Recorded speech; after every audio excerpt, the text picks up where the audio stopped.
What is going on, everybody? I'm back with another video.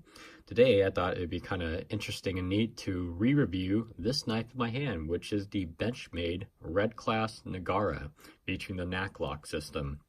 Now, I thought it would be interesting to do this knife only because I've actually never technically reviewed it. I think I did a head-to-head video comparison with other knives in its class and size, but in terms of actually having this knife as its own featured video, I don't think I've ever done that.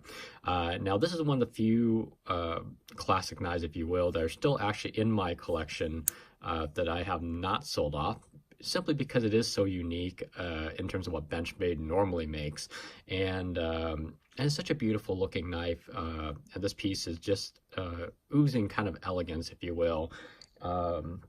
So without further ado, let's go and get into it.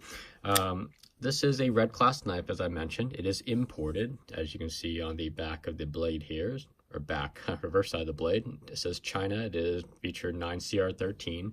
Now, normally I don't really like imported knives in terms of from China, but I have to admit that this is a very well-made knife, and it is like it's a nice weighty feel for something this small. And when I say small, this is only a 3.25, so about a 3.25 inch blade, just under 7 inches full length.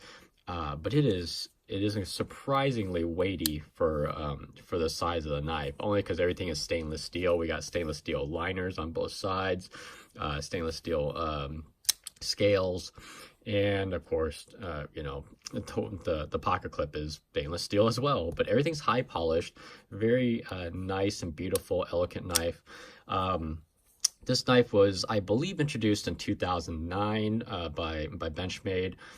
Don't quote me on that. I think it was that year. So a little while ago. So what was that? Makes it about 9 years old now. And Benchmade has made leaps and bounds in terms of knives and everything, in terms of knife design, I mean. But however, they seem to kind of fixate on their access lock. And I don't know, I'm not a huge fan of the access lock, and I really like this knack lock. Essentially, it's a reverse liner lock if you think about it. Almost even like a reverse, what's that one by Spyderco, that compression lock? That's what it is. Because it looks like, compression lock it looks like you depress it from the opposite side of the scale, and this one you depress it kind of like a plunge lock kind of a style. But however, if you notice, it's not a plunge lock, simply because there's actually, if I open it back up again,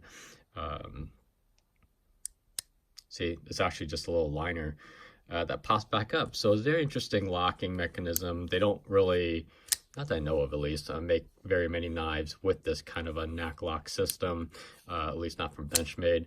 It's smooth. There's no blade play in any direction. And the blade is dead centered. I mean, look at that. It is just basically a perfect example of a knife. And it's small, it's discreet, well, smallish, 3.25, not too big. And it's flick worthy. It's just really, really nice. Dual thumb studs, and just absolutely beautiful. I've only carried this knife minimally.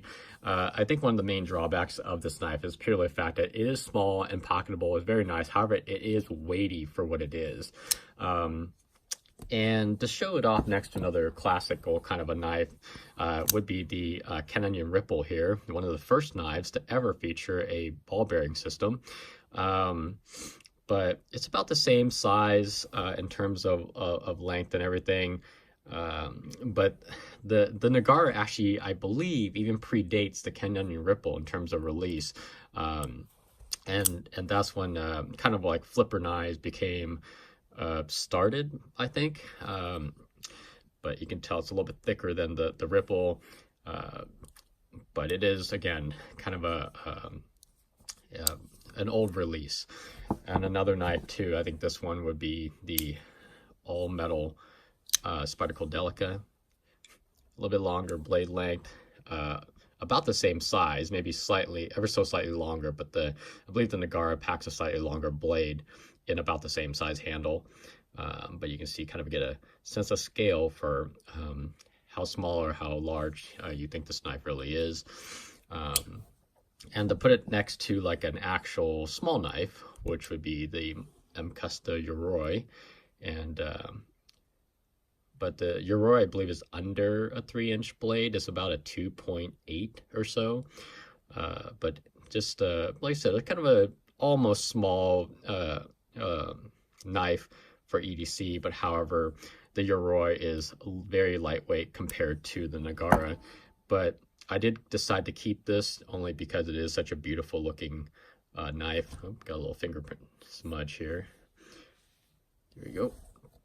But yeah, definitely worth it if you guys can find one on the secondary market. But there it is, the Benchmade logo. See how close my camera can focus here. Not very close, okay.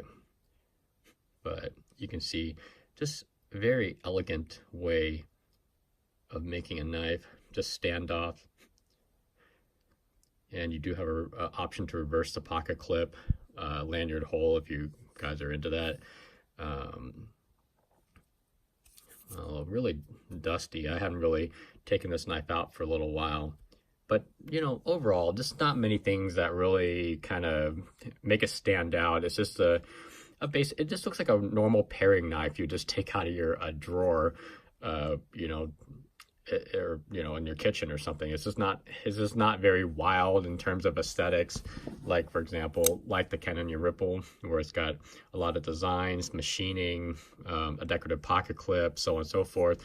Also, not a lot of printing on the blade as well, which is something I really appreciate. I'm not really a huge fan of knives when they start using, you know, what I call billboarding. But it's just, yeah, just a really elegant looking knife. But okay, well, I think I've again kind of rambled on long enough about this knife. Again, this is just kind of a re-review of this particular model. It is discontinued. You will have to find it on the secondary market if you are interested in one of these. Just bear in mind this is an imported knife in case it matters to the individual. But it's just such a beautiful knife. It's sharp right out of the box. It still is sharp. I haven't really used this too much. But however, it is 9 CR13 MOV. I'm assuming it's MOV steel, so it will dull down rather quickly, but it's a very utilitarian edge and shape. So, I mean, you can hardly do worse really with another imported knife. But all right, well, that is it for this re-review of a classic knife. If you've got any questions or comments, please leave it below. Aside from that, take care, have a nice day, and I'll catch you all on the next one.